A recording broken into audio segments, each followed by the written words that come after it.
দেখতেই পাচ্ছ আমার পিছনে বোর্ডে লেখা রয়েছে পরিমিতি অথবা মেনসুরেশন।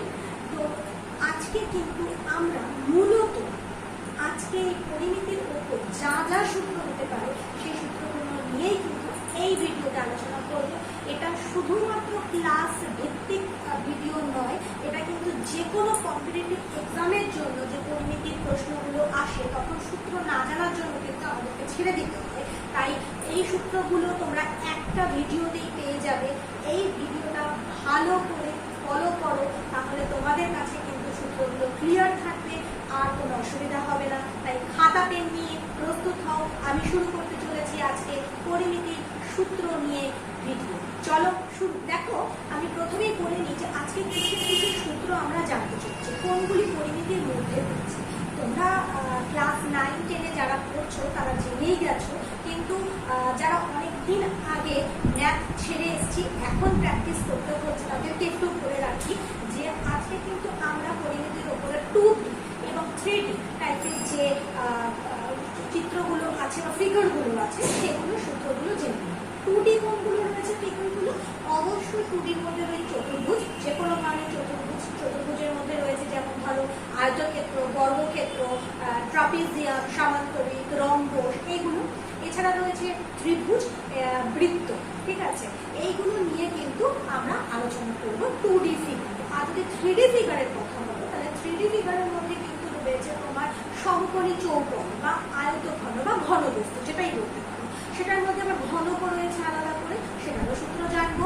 আর কি জানবো? লম্ববৃত্তাকার চোখ আর শঙ্কু। দেখো, আমাদের কম্পিটিটিভ এক্সামের ক্ষেত্রে মূলত বলে রাখি যে সমস্যাটা হয়ে থাকে আমরা এই নামগুলোর সঙ্গে বাংলাতে পরিচিত, কিন্তু ইংরাজি নামগুলো আমরা জানি না। তাই আজকে কিন্তু আমরা এই নামগুলো যখন জানবো তখন তার সঙ্গে সঙ্গে কিন্তু অবশ্যই ইংরাজি নামগুলোও জানবো, যাতে তোমাদের সুবিধা হয়। যারা আজকে আমার ভিডিও দেখছো তাদেরকে বলে রাখি যে এই ভিডিওটা কিন্তু সম্পূর্ণ পরিমিতির সূত্রের উপর, একটা ভিডিওতে সমস্ত সূত্র পেয়ে যাবে। তাই এই ভিডিওটা মিস করো না, পারলে অনেক বেশি শেয়ার করো যাতে প্রত্যেকটা মানুষ এর থেকে উপকার পেতে পারে। এবং বিশেষত যারা কম্পিটিটিভ এক্সামের জন্য প্রিপারেশন নিচ্ছ তাদের কাছে তো এই ভিডিওটা ভীষণভাবে উপকৃত। তাই একটা লাইক তোমাদের কাছ থেকে পেলে আমারও খুব ভালো লাগবে। কমেন্ট করে জানাও যে তোমরা আর কি ধরনের ভিডিও দেখতে চাইছো। ম্যাথের ওপর কিন্তু প্রতিনিয়তই ক্লাস 10-এর উপর বিশেষত আমার লাইভ ক্লাস চলছে, তাই লাইভ ক্লাসে অংশগ্রহণ করো এবং সেখানে কিন্তু আমার সাথে সরাসরি অঙ্ক করে শিখে বুঝে ক্লাসটা এগিয়ে নিয়ে যাও। ঠিক আছে, চলো তাহলে ক্লাস শুরু করে ফেলি। প্রথমেই আমরা কিন্তু জানবো আয়তক্ষেত্র মানে রেক্ট্যাঙ্গেলের সূত্র। দেখো, রেক্ট্যাঙ্গেলের ছবি তোমরা দেখতে পাচ্ছ। এখানে কিন্তু এক জোড়া লাইন সমান, আবার অপর জোড়া লাইন কিন্তু সমান। চারটে লাইন কিন্তু একাধারে সমান নেই। যেটা সবচেয়ে বড় লাইন আছে যে এক জোড়া, তাকে দৈর্ঘ্য বলা হয়ে থাকে, যেটাকে আমি এ দ্বারা বুঝিয়েছি। আর যেটা ছোট ছোট লাইন রয়েছে এক জোড়া, সেটাকে প্রস্থ বলা হয়ে থাকে, যেটাকে চওড়া বলে থাকি। তো দৈর্ঘ্য এবং প্রস্থ মিলিয়ে একটা আয়তক্ষেত্র হয়ে থাকে। তাহলে এর পরিসীমা কি বলবো? এর পরিসীমা বলবো, পরিসীমা আসলে হলো যে চতুর্ভুজ হোক ত্রিভুজ হোক, সে যে সীমাবদ্ধ ক্ষেত্রটা, যে চারটে বাহু দ্বারা বা তিনটে বাহু দ্বারা যে সীমাবদ্ধ ক্ষেত্রটা রয়েছে তার চারপাশটাকেই তার পরিসীমা বলা হয়ে থাকে। তাহলে এখানে দৈর্ঘ্য রয়েছে এক জোড়া, প্রস্থ রয়েছে এক জোড়া। পরিসীমা তাহলে হবে 2 ইন্টু দৈর্ঘ্য যোগ প্রস্থ। যদি আমরা চলরাশি দ্বারা প্রকাশ করি তাহলে 2 ইন্টু a প্লাস b একক। ঠিক আছে, ক্ষেত্রফল কী হবে? দৈর্ঘ্য ইন্টু প্রস্থ, মানে a ইন্টু b বা ab বর্গ একক। এবার যদি আমরা দেখি যে আয়তক্ষেত্রের কর্ণ যদি বের করতে দেয়, আমরা দেখতে পাচ্ছি যে আয়তক্ষেত্রের কর্ণ যদি আমরা টানি, আয়তক্ষেত্রে দুটো কর্ণ পাওয়া যায় আমরা জানি। আয়তক্ষেত্রের কর্ণ যদি আমরা টানি তাহলে এই কর্ণটা কিন্তু আয়তক্ষেত্রকে দুটো সমান সমকোণী ত্রিভুজে ভাগ করে দেবে, কারণ আয়তক্ষেত্রে প্রত্যেকটা কোণ 90 ডিগ্রি হয়ে থাকে, এটা আমরা জানি। এবং এই কর্ণটা হবে গিয়ে কিন্তু প্রত্যেকটা ত্রিভুজেরই, যে দুটো ত্রিভুজ পাবো সেই দুটো ত্রিভুজেরই অতিভুজ আকারে এটা থাকবে। আমরা যদি পিথাগোরাসের পিথাগোরাসের উপপাদ্যর সূত্র পড়ে থাকি, তাহলে আমরা জানি যে লম্ব স্কোয়ার প্লাস ভূমি স্কোয়ার ইকুয়াল টু অতিভুজ স্কোয়ার। ঠিক আছে, তো অতিভুজ যদি শুধু বের করতে হয় তাহলে লম্ব স্কোয়ার এবং ভূমি স্কোয়ারকে করবার পরে সেটাকে রুট ওভার করতে হয়। এখানেও ঠিক তাই, কর্ণ বের করবার সূত্র হচ্ছে দৈর্ঘ্য স্কোয়ার প্লাস প্রস্থ স্কোয়ার, সেটাকে রুট ওভারের মধ্যে রাখতে হবে, মানে পরিষ্কারভাবে root over a square plus B square একক। ঠিক আছে, বুঝতে পারলাম আমরা আয়তক্ষেত্রের দৈর্ঘ্য, প্রস্থ, ক্ষেত্রফল, পরিসীমা এবং হচ্ছে যে কর্ণ সম্পর্কে জানতে পারলাম। এবার আমরা ঠিক সেমভাবে বর্গক্ষেত্র সম্পর্কে জেনে নেব। আয়তক্ষেত্রের ক্ষেত্রে 4টে বাহু সমান থাকে না, তাই আমরা দৈর্ঘ্য এবং প্রস্থ হিসেবে বলেছি, কিন্তু বর্গক্ষেত্রের ক্ষেত্রে 4টে বাহুই সমান হয়ে থাকে। তাই এখানে আমরা দেখো প্রত্যেকটা বাহুকে এ দ্বারা বুঝিয়েছি, মানে একটার দৈর্ঘ্য জানলেই আরও বাকি 3টের দৈর্ঘ্য জানতে পারবো। বর্গক্ষেত্রে পরিসীমা কী হবে? অবশ্যই এখানে দৈর্ঘ্য প্রস্থ আলাদা নেই, তাই 4 ইন্টু বাহু মানে 4a একক। ক্ষেত্রফল হবে, ওখানে ছিল দৈর্ঘ্য ইন্টু প্রস্থ, এখানে দৈর্ঘ্য ইন্টু দৈর্ঘ্য করলে কী হবে? দৈর্ঘ্য স্কোয়ার, তাই এটাকে সাধারণ ভাষায় লিখেছি বাহু স্কোয়ার মানে এ স্কোয়ার।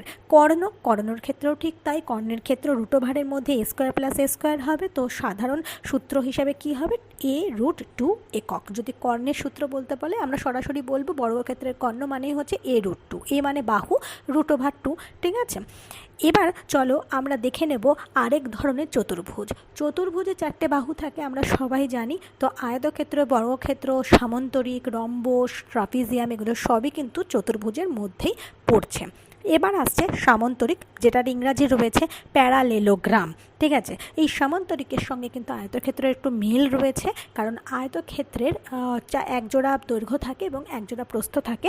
সামান্তরিকের ক্ষেত্রেও কিন্তু ঠিক তাই, কিন্তু একটা মিল নেই, সেটা হচ্ছে গিয়ে যে আয়তক্ষেত্রের প্রত্যেকটা কোণ 90 ডিগ্রি হয়, কিন্তু সামান্তরিকের ক্ষেত্রে সেটা নয়। তোমরা ছবিটা দেখেই বুঝতে পারছো একটু কিন্তু হেলে আছে, তাই না?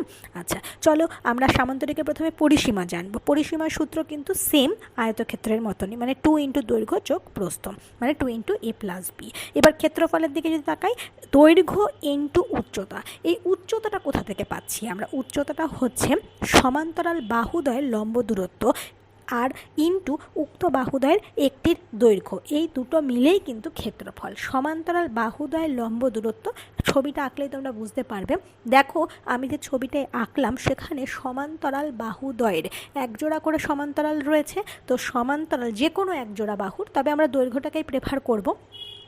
এই সমান্তরাল বাহুদ্বয়ের একটা বাহুর থেকে আরেকটা বাহুর দিকে যে সমান্তরাল মানে বাহু নেমে আসছে, লম্ব নেমে আসছে, সেটাই কিন্তু হচ্ছে সামান্তরিকের উচ্চতা, যেটা ক্ষেত্রফল বের করবার ক্ষেত্রে লাগছে। এটাকে সাধারণত এইচ দ্বারা, হাইট যেহেতু তাই এইচ দ্বারা প্রকাশ করা হয়। ক্ষেত্রফল হলো a ইন্টু এইচ মানে AH বর্গ একক। ঠিক আছে, তাহলে সামান্তরিকের ক্ষেত্রে আমরা জানতে পারলাম। এবার আমরা জানবো ট্রাপিজিয়ামের ক্ষেত্রে, যেটাকে ইংরেজিতে বলে ট্রেপজয়েড। তোমরা স্পেলিংটা দেখতে পাচ্ছ নিশ্চয়ই। এই ট্রাপিজিয়ামের কিন্তু একজোড়া বাহু সমান্তরাল হয়ে থাকে, আর এক্ষেত্রেও কিন্তু এই সমান্তরাল বাহুদ্বয়ের মধ্যে যে লম্ব বা দৈর্ঘ্য যে দূরত্ব, সেটা কিন্তু কাজে আমাদের লাগবে, সেটাকেই আমরা উচ্চতা হিসাবে নির্ধারণ করব। এবং লম্ব মানেই বুঝতে পারছো এই কোণটা কিন্তু অবশ্যই 90 ডিগ্রি হবে। ঠিক আছে, এবার চলো আমরা জেনে নেব পরিসীমা। পরিসীমা মানেই 4টে বাহুর সমষ্টি। এখানে আমরা দেখো প্রত্যেকটা বাহুকে A B C D দিয়ে যদি আমরা বোঝাই, তাহলে A plus B plus C plus D মানেই হচ্ছে ট্রাপিজিয়ামের পরিসীমা। এবার আসি ক্ষেত্রফল। ক্ষেত্রফলের ক্ষেত্রে হবে A plus B by 2 into H. এই এর মানে কি দাঁড়াচ্ছে?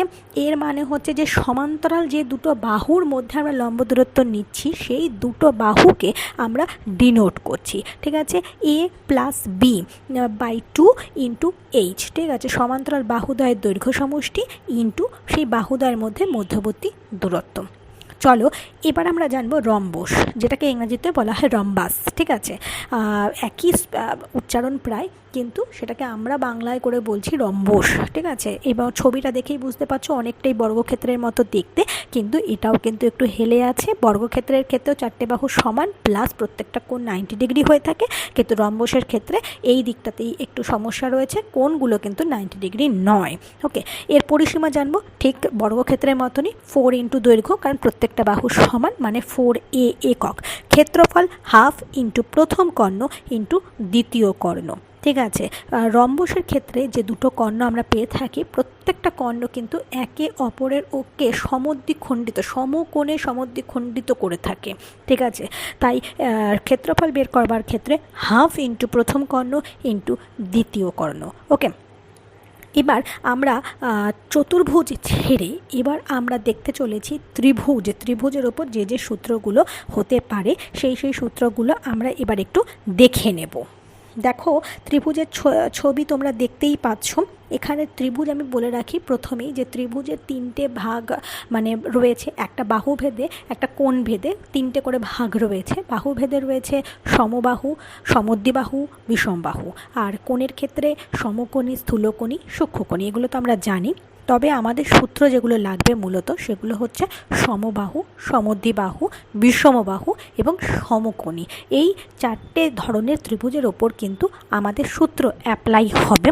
আমরা প্রথমে জেনে নেব যে কোনো ত্রিভুজের ভূমি কোনটা হয়ে থাকে। দেখো, যেটা মাটি ছুঁয়ে থাকে, মানে যেটা ভূমি, মানে যেটার ওপর দাঁড়িয়ে ত্রিভুজটা দেখতে পাওয়া যায়, কল্পনা করা হয়, সেটাকেই ভূমি বলা হয়। সেটাকে দেখো আমি যদি বি দিয়ে বোঝাই, আর যদি এভাবে যদি আমরা কোনো বিপরীত শীর্ষবিন্দু থেকে একটা সরাসরি লম্ব আঁকতে পারি ভূমির ওপরে, তাহলে এটা হয়ে যাবে কিন্তু ত্রিভুজের উচ্চতা, মানে এইচ একক, ঠিক আছে। তাহলে সাধারণভাবে ত্রিভুজে, সেটা যে ধরনের ত্রিভুজই হোক না কেন, ক্ষেত্রফল কীভাবে বের করব? হাফ ইন্টু ভূমি ইন্টু উচ্চতা, মানে half into B into H বর্গ একক। বুঝতে পারলে?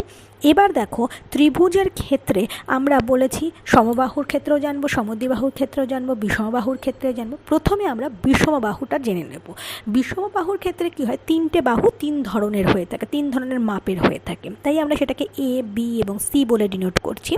এই বিষমবাহুর ক্ষেত্রে কিন্তু যদি ক্ষেত্রফল জানতে হয় তার আগে আমাদেরকে যেটা জানতে হবে সেটা কিন্তু অবশ্যই অর্ধপরিসীমা। আমি বলেছি যে ত্রিভুজ হোক, চতুর্ভুজ হোক, যাই হোক না কেন, তার যে চারপাশ সেটাই হচ্ছে তার পরিসীমা।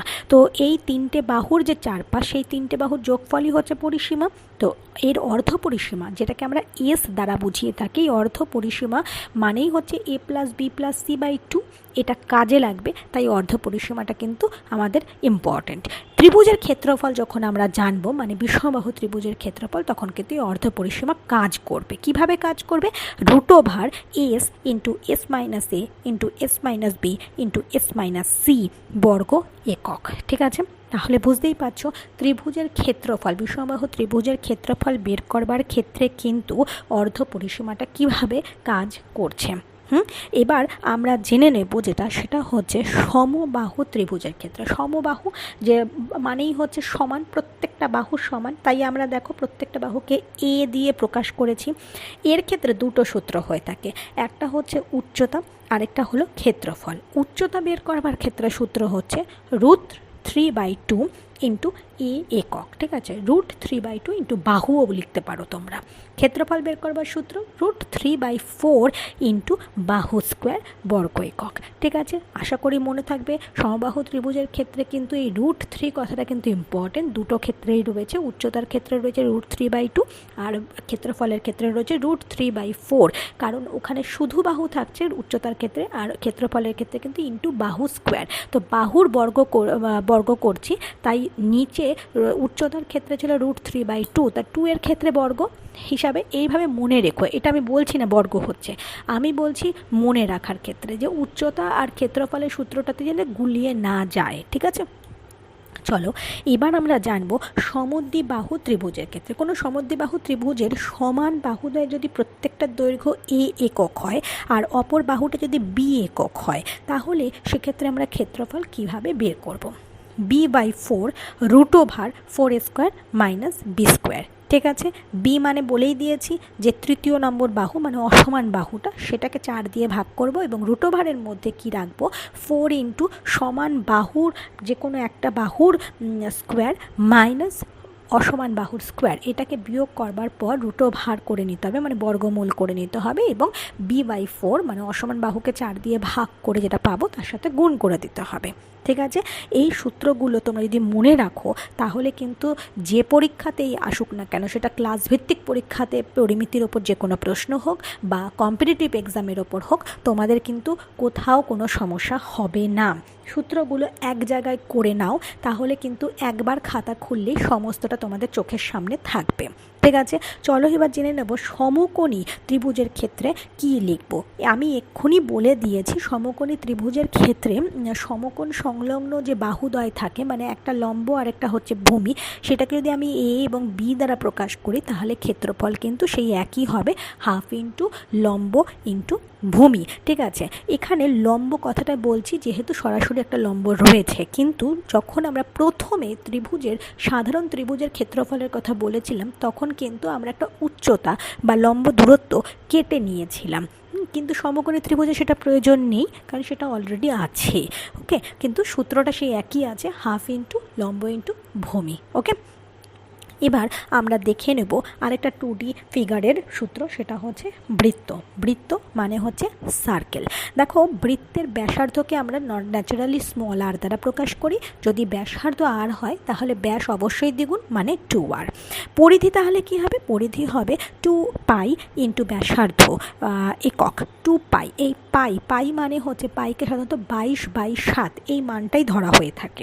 পরিধির সূত্র হচ্ছে 2πr। ওকে, আর ক্ষেত্রফলের সূত্র হচ্ছে πr²। ঠিক আছে, যদি দুটো একই কেন্দ্রীয় বৃত্তের ব্যাসার্ধ যথাক্রমে ধরো ক্যাপিটাল আর আর স্মল আর হয়, তবে ওই পরিধি দুটো দ্বারা সীমাবদ্ধ বৃত্ত বলয়ের ক্ষেত্রফল কী হবে?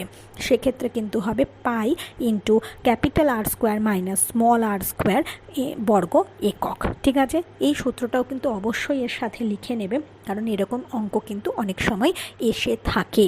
ঠিক আছে, চলো এবার আমরা 2D পিকচারের ওপর যতগুলো সূত্র হতে পারে, যা যা সূত্র হতে পারে, আশা করি সবটাই তোমাদেরকে বোঝাতে পেরেছি। এবার কিন্তু আমরা সরাসরি ঢুকে যাব 3D ফিগারে। 3D ফিগারের মধ্যে যা যা রয়েছে, যেমন রয়েছে ঘনবস্তু, প্রথমেই রয়েছে ঘনবস্তু, তারপরে রয়েছে লম্ববৃত্তাকার চোঙ এবং তারপরে রয়েছে শঙ্কু। তো প্রথমে ঘনবস্তু জিনিসটা কি সেটা একটু তোমাদের বলে দিই। সমতল অথবা বক্রতল দ্বারা বেষ্টিত শূন্য স্থানকেই বলে ঘনবস্তু বা ঘন। কোনো আয়তঘনের দৈর্ঘ্য যদি a একক, প্রস্থ যদি b একক আর উচ্চতা যদি c একক হয়, তাহলে কিন্তু ঘন বস্তুটার ক্ষেত্রফল বের করবার সূত্র হবে যেরকম আয়তক্ষেত্রের ক্ষেত্রে করেছিলাম 2 × a + b। এখানে সেটা নয়, যেহেতু এখানে দৈর্ঘ্য, প্রস্থ এবং উচ্চতা তিনটেই রয়েছে, তাই সূত্র হবে 2 × ab + bc + ca বর্গ একক। কখনো দৈর্ঘ্য প্রস্থের সঙ্গে গুণ হচ্ছে, কখনো দৈর্ঘ্য উচ্চতার সঙ্গে গুণ হচ্ছে, কখনো প্রস্থ উচ্চতার সঙ্গে গুণ হচ্ছে। ঠিক আছে, আয়তন, এক্ষেত্রে কিন্তু ঘনবস্তুর যে 3D ফিগারগুলো আছে তাদের কিন্তু সবার ক্ষেত্রেই আয়তনটা ম্যাটার করে।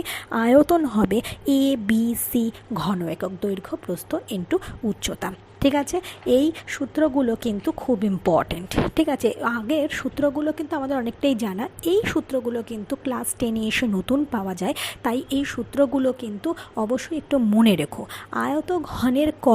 আয়তঘনের কর্ণ বের করবার সূত্র হচ্ছে √/, দৈর্ঘ্য² প্লাস প্রস্থ² প্লাস উচ্চতা²। ঠিক আছে, আয়তক্ষেত্রের ক্ষেত্রে আমরা দেখেছিলাম √/, দৈর্ঘ্য² প্লাস প্রস্থ², এখানে উচ্চতাটাও যোগ হয়ে গেছে। তাহলে বুঝতে পারলে। এবার দেখো, যখন এই আয়তঘনের তলগুলি বর্গক্ষেত্র হয় এবং দৈর্ঘ্য, প্রস্থ, উচ্চতা সমান হয়, তখন তাকে আমরা কি বলবো? তখন তাকে অবশ্যই বলবো ঘনক বা কিউব। ক্ষেত্রফল তাহলে কি হবে? আয়তঘনের ক্ষেত্রে ক্ষেত্রফল বের করবার সময় কিন্তু আমরা 2 × দৈর্ঘ্য ইন্টু প্রস্থ ইন্টু উচ্চতা, দৈর্ঘ্য ইন্টু উচ্চতা এভাবে করেছিলাম। আর ঘনকের ক্ষেত্রে সবকটাই সমান, তাই ক্ষেত্রফল হবে 6a² বর্গ একক। আর আয়তন কি হবে? অবশ্যই দৈর্ঘ্য, প্রস্থ ইন্টু উচ্চতা, মানে a³ ঘন একক, শুধু বাহু তো। আর কর্ণের ক্ষেত্রে কি হবে? বাহু √3 বড় দৈর্ঘ্য একক। ঠিক আছে, আশা করি বুঝতে পেরেছো। আয়তঘনে বা সমকোণী চৌপলে 6টা তল থাকে, 8টা শীর্ষবিন্দু থাকে, 12টা প্রান্তিকী থাকে। ঠিক আছে, এই প্রান্তিকী জিনিসটা কি সেটা একটু বুঝিয়ে দিই। ঘনবস্তুর দুটি তল যে সরল রেখায় পরস্পর ছেদ করে তাকেই প্রান্তিকী বলা হয়ে থাকে। আশা করি তোমাদের বুঝতে কোনো অসুবিধা হচ্ছে না। সূত্রগুলো সুন্দর করে লিখে নাও, তাহলে কিন্তু এটা তোমাদের সারা জীবনের জন্য একটা অ্যাসেট হয়ে থাকবে। এবার আমরা কিন্তু দেখে নেব লম্ব বৃত্তাকার চোঙের উপর কিছু সূত্র। ঠিক আছে, লম্ব বৃত্তাকার চোঙের ছবিটা দেখতে পাচ্ছ, সেখানে একটা উচ্চতা রয়েছে এবং দুটো তলই কিন্তু বৃত্ত, তাই এদের কিন্তু ব্যাসার্ধ হিসাবে আর ধরা হয়েছে। তাহলে প্রথমে জেনে নেব চোঙের বক্রপৃষ্ঠের ক্ষেত্রফল। 2πr/h মানে ভূমির পরিধি এবং উচ্চতা। বৃত্তেতে আমরা ভূমির পরিধি কিন্তু জেনে গেছি। সমগ্র পৃষ্ঠের ক্ষেত্রফল, বক্রপৃষ্ঠের ক্ষেত্রফলকে প্রান্ত দুটির ক্ষেত্রফল দিয়ে যুক্ত করতে হবে, মানে 2πr/h প্লাস 2πr²। তাহলে 2πr যদি কমন নিই তাহলে ব্র্যাকেটে পড়ে থাকবে h প্লাস r বর্গ একক। আর চোঙের ঘনফল কি হবে? ভূমির ক্ষেত্রফল ইন্টু উচ্চতা, মানে πr²h ঘন একক।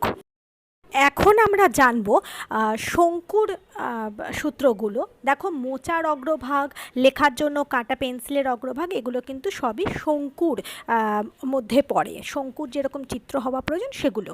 শঙ্কুর ভূমি কিন্তু আসলে বৃত্ত, আর এটার একটা উচ্চতা আর একটা তির্যক উচ্চতা আছে। শঙ্কুর বক্রপৃষ্ঠের ক্ষেত্রফলের সূত্র হচ্ছে হাফ ইন্টু ভূমির পরিধি ইন্টু তির্যক উচ্চতা, যেটা দেখতেই পাচ্ছ, half into 2πr into L. তির্যক উচ্চতাকে এল দ্বারা প্রকাশ করা হয়। ঠিক আছে, মানে πr/l বলতে পারি। এবার যদিও হচ্ছে যে আমরা দেখি যে শঙ্কুর সমগ্র পৃষ্ঠের ক্ষেত্রফল, তাহলে কি বলবো? বক্রপৃষ্ঠের ক্ষেত্রফল প্লাস ভূমির ক্ষেত্রফল, πr/l প্লাস πr² মানে πr কমন নিলে l প্লাস r বর্গ একক। শঙ্কুর ঘনফল 1/3 πr²h ঘন একক। ঠিক আছে, চিত্রটা দেখতে পাচ্ছ, এখানে যে তির্যক উচ্চতাটাকে দেখাচ্ছে সেটা হচ্ছে গিয়ে একটা সমকোণী ত্রিভুজের অতিভুজ। h হলো লম্ব আর r হচ্ছে গিয়ে ভূমি। ঠিক আছে, তাহলে আমরা এল এর মান কিভাবে পাবো? অবশ্যই l² = a² প্লাস r²। শুধু l মানে হচ্ছে √h² প্লাস r²। ঠিক আছে, তাহলে এল এর মান কি করে বের করতে হবে বা তির্যক উচ্চতার মান, সেটাও আমরা বুঝে গেলাম। চলো এবার দেখে নেব লাস্ট 3D ফিগার, মানে গোলক বা স্ফিয়ার। কোনো অর্ধবৃত্তের ব্যাসকে যদি আমরা অক্ষ করে ঘোরাই, তাহলে অর্ধবৃত্তটিকে ঘোরালে যে ঘন উৎপন্ন হবে সেটাই হলো কিন্তু গোলক। ঠিক আছে, গোলক আর মার্বেল বা ধরো খেলার বল, এগুলো কিন্তু গোলকের উদাহরণ হিসাবে ধরা হয়ে থাকে। তোমরা দেখতেই পাচ্ছ যে গোলকের ক্ষেত্রে দুটো সূত্র রয়েছে, একটা বক্রপৃষ্ঠের ক্ষেত্রফল আর একটা হলো ঘনফল। আশা করি তোমরা প্রত্যেকটা সূত্র নোট ডাউন করেছো। যে কোনো পরিমিতির জন্য, পরিমিতি প্রশ্নের জন্য এবং যে কোনো কম্পিটিটিভ এক্সামের জন্য কিন্তু এগুলো ভীষণভাবে গুরুত্বপূর্ণ। সূত্রগুলো একবার যদি মুখস্থ হয়ে যায় তাহলে যে কোনো প্রশ্ন কিন্তু আমরা সমাধান করতে পারবো। আশা করি ভিডিওটা ভালো লেগেছে। যদি ভালো লেগে থাকে লাইক, শেয়ার, কমেন্ট করতে একদম ভুলো না এবং সবার মধ্যে ছড়িয়ে দাও, যাতে সবাই এই ভিডিওটা থেকে উপকৃত হতে পারে। তাহলে আজকের মতো ভিডিও এখানেই শেষ করছি। দেখা হচ্ছে অন্য আরেকটা গুরুত্বপূর্ণ ভিডিও নিয়ে।